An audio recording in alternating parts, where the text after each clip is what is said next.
Allora, sono Giovanni Triacca, ho 64 anni e sono cresciuto nel paesello di Campascio in Valposchiavo.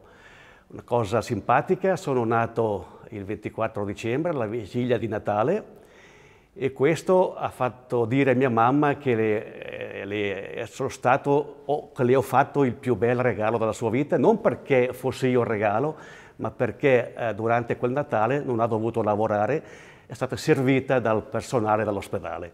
E quindi almeno questo mia mamma, questo regalo l'ho fatto. Nella Vassa Valposchiavo ci sono molti castagneti e la nostra famiglia possiede anche una selva con una ventina di alberi da castagno. E da bambini in autunno era sempre una grande gioia, una grande festa, raccogliere le castagne nel bosco, che poi la nonna le cucinava sul fuoco, le abbrustoliva sul fuoco con tanta sapienza. Noi bambini sbucciavamo le castagne, o i braschè, come si dice in dialetto, che poi si mangiavano tutti assieme, tutta la famiglia, attorno al fuoco.